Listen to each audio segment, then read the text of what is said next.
Good morning, students. Today we will discuss open mapping theorem. So to discuss that theorem, firstly let us define an open mapping. Let us take two metric spaces x and y.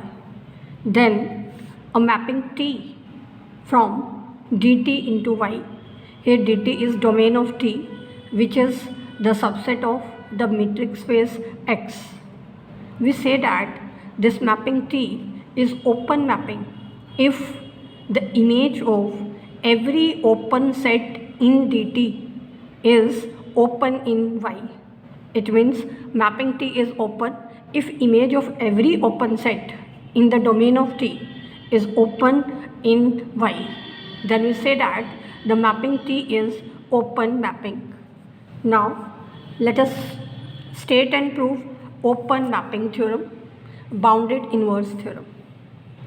According to open mapping theorem, a bounded linear operator T from a Banach space X onto a Banach space Y is open mapping, and hence if T is bijective means T is 1 1 onto, so its inverse will exist. That inverse will be continuous, and hence T inverse will be bounded. So in order to prove this theorem, firstly we will have to prove a lemma which is called open unit ball lemma. So the statement of this lemma is a bounded linear operator T from a Banach space X onto a Banach space Y has the property that image of open unit ball means the center is 0 and the radius is 1. So the image of this open unit ball, which we denoted by T of B naught, that contains an open ball about 0 belonging to Y. We will prove this lemma in the 3 steps. In the first step, we proved that the closure of the image of an open ball B1 contains an open ball B star. Here B1 is a ball with center 0 and radius half. In the second step, we proved that the closure of image of Bn that contains an open ball Vn about 0 belonging to Y. Here Bn is the ball with center 0 and radius 1 upon 2 raised to the power n. This ball is contained in X. In the third part, we proved that image of the ball B naught that contains an open ball about 0, where 0 belongs to Y. Now we prove these 3 parts one by one. So first of all, let us prove the first part. In the first part, firstly let us define the sets alpha A and A plus W. Here alpha is a scalar and A is any subset of X. Then alpha A is the collection of all those elements of X which are obtained by multiplying elements of A with alpha. It means alpha is the collection of the elements which are of the form alpha into A, where A belongs to the set A. And secondly, we define the set A plus W. A plus W is the set of all those elements of X which are obtained by adding each element of the set A to W. It means if we take an element X belonging to this set, that will be of the form A plus W, where A belongs to the set A. We can show these two by these representations. This is the set A. If we take, for example, alpha is equal to 2, then this set denotes 2 times A, which is obtained by multiplying the elements of A by 2. And this denotes, if this is the set A and this is the element A of the set, then A plus W is denoted by this point.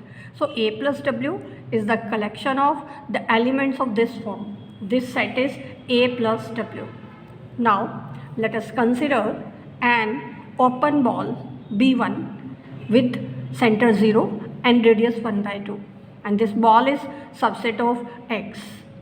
Now for any X which is fixed element of X, then that is in KB1, with real k sufficiently large, we can take k greater than 2 times x norm, and hence x can be written as the union of kb1. Now, because T is surjective and linear mapping, so by definition of surjective, we can write y is equal to T of x. Now, x is union of kb1, substituting the value here. This can further be written as union of k into image of b1. Now, we can take here closures. By adding closures, by taking closures here, we did not add further points to this union because the union is already taken onto the whole space. So we can write y is equal to union of the closures of k into tb1. Now y is complete space, so we can use Beer's category theorem. So according to Beer's category theorem, if x is non-empty and complete and x is the union of closed sets, then at least one of these closed sets contain a non-empty open subset. So here we can see that y is the union of the closed sets. So at least one of these closed sets will contain non-empty open subset. So we can say that the closure of k into tb1 that contains an open set. So we can say that it contains some open ball. So from here we can say that T of b1 closure that contains an open ball. And let us take that open ball we have denoted by the ball B with center y0 and radius epsilon. This ball we have denoted by B star. So from here, if we exclude the point y0 from B star, this will be the ball with center 0 and radius epsilon. And from here we can see that this ball will be contained in T of b1 closure excluding the point y0. Now in the next part we prove that B star excluding the point y0 that is contained in closure of image of b0. Now in order to prove this, firstly we will have to prove that T of b1 closure excluding y0 is contained in the closure of T of b0. So let us take an arbitrary point from this set, and that point we have taken as y. So from here we can say that y plus y0 belongs to the closure of T of b1, and also y0 belongs to the closure of T of b1. So we can use the definition of closure point which we discussed in first chapter. So by using that definition, there will exist a sequence in T of b1 which will converge to y plus y0, and that sequence we have taken as un. So un is a sequence in image of b1 which converges to y plus y0. Now we can write un as T of wn, and also here wn belongs to the ball b1. Now y0 belongs to image of b1 closure. It means there will exist a sequence in T of b1 which will converge to y0, and that sequence we have taken as vn. Now because vn is a sequence in T of b1, so vn will be of the form T of zn, where zn belongs to b1. Now b1 is a ball with center 0 and radius 1 by 2. Now let us find norm of wn minus zn. Now by using the triangle inequality norms, this will be less than or equal to norm of wn plus norm of zn. Now norm of wn is less than 1 by 2 and norm of zn also, that is less than 1 by 2, because these two elements belongs to b1, and by definition the distance of this element from the center of the ball, that will be less than 1 by 2. In the same way, norm of zn minus 0, that is less than 1 by 2.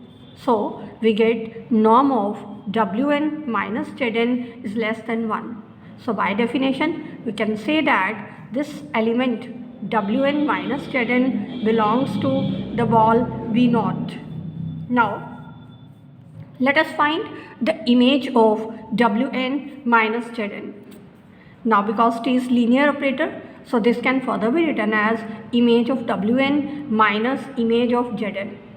Now image of Wn under T, that is Un, and image of Zn under T, that is Vn. Now Un minus Vn, from here we can see that Un minus Vn that approaches to Y. So we can say that Y belongs to closure of image of B naught, and since we have taken this Y from this set arbitrarily and that is belonging to this set, so we can say that the closure of image of B1 excluding Y naught is contained in the closure of image of B naught. Now we can combine this with equation 4. Combining this with the equation 4, we can say that the ball B star excluding the point Y naught that is contained in the closure of image of B naught. Now let us take Bn is a ball with center 0 and radius 1 upon 2 raised to the power n. We have taken this ball in X. Now because T is linear operator, so the closure of image of Bn from here by using linearity of T, that will become, by using this equation, that will be 2 raised to the power minus n into closure of image of B naught. Thus we have obtained Vn is equal to the ball with center 0 and radius epsilon upon 2 raised to the power n that is contained in T of Bn closure. And in the third step, finally we proved that V1, which is the ball with center 0 and radius epsilon by 2, that is contained in image of B naught. Let us take an element from V1. We show that that arbitrary element belongs to image of B naught. So let us take Y belongs to V1. Now from here, V1 is the ball with center 0 and radius epsilon by 2, and that is contained in closure of image of B1. So we can say that the element which belongs to V1 will also belong to this set. So we can say Y belongs to closure of image of B1. Now because Y is closure point of T of B1, so by definition of closure point, we can say that there will be a point V belonging to image of B1 such that that element is very close to Y. It means we can say that norm of Y minus V is very small. So we can take norm of Y minus V is less than epsilon by 4. Now because this V belongs to image of B1, so by definition of image, V will be of the type of image of an element of B1 under T. That element of B1 we have taken as x1. So we can write V is equal to T of x1, where x1 belongs to the ball B1. So we can put the value here. So we get norm of Y minus image of x1, that is less than epsilon by 4. Now from this and equation this, by taking n is equal to 2, we get Y minus Tx1 that belongs to V2, and V2 is contained in closure of T of B2. This is from equation 7. And as before, we can say that there will be an element x2 belonging to B2 such that the norm of Y minus Tx1 minus Tx2 will be less than epsilon by 8. Hence we can say that this element belongs to V3, and V3 is contained in the closure of T of B3. This is from equation number 7, and we can continue like this, and in the nth step this will become norm of Y minus summation Txk, where k varies from 1 to n, that will be less than epsilon upon 2 raised to the power n plus 1. Now let us denote x1 plus x2 plus x3 up to xn by the element Zn. Now because all these x1, x2, x3, x1 belongs to b1, x2 belongs to b2, xn belongs to bn, and the radius of bn ball, that is 1 upon 2 raised to the power n, and center is 0. So norm of xk will be less than 1 upon 2 raised to the power k. Now let us consider for n greater than m, norm of Zn minus Zm. Now substituting the values of Zn and Zm, Zn is the sum of n elements x1, x2, x3, xn, and Zm will be the sum of x1, x2, x3 up to xm. So Zn minus Zm will give us xm plus 1 plus xm plus 2 and so on up to xn. And by using triangle inequality of norms, this will be further less than or equal to summation xk norm, where k varies from m plus 1 to infinity. Now using this, norm of xk is less than 1 upon 2 raised to the power k, and this approaches to 0 as m approaches to infinity. So we can say that the sequence Zn, that is a Cauchy sequence, and therefore that will converge because x is complete space. So every Cauchy sequence in x will be convergent. So let us take the sequence Zn converges to x. Now this element x also belongs to b naught, because if we find norm of x will be the substituting the value of x. This is summation xk, where k varies from 1 to infinity. By using triangle inequality of norms, this will be less than or equal to summation norm of xk, and summation norm of xk, that is less than 1. So we can say that x belongs to b naught. And now from here, because Zn converges to x and t is continuous operator, and under a continuous operator, convergence is always preserved. So we can say that if Zn converges to x, t of Zn converges to t of x, and from this we can say that t of x is equal to y. So we can say that y belongs to image of b naught. So this completes the proof of the lemma, which was open unit ball lemma. Now we prove the theorem, which is open mapping theorem. Now we prove that for every open set A, which is subset of x, its image is open in y. Then the mapping will become open mapping. And now in order to prove this, we show that for every element y, which is belonging to image of A, the set T of A that contains an open ball about y, where y is the image of x under T. So in order to prove this, let us take y belongs to image of A under T. Now because A is open, so by definition it will contain an open ball with center x. It means A minus x will contain an open ball with center 0. And let us take the radius of that ball is r, and let us take k is equal to 1 upon r, or we can say r is equal to 1 upon k. Then the set k into A minus x, that also contains an open unit ball.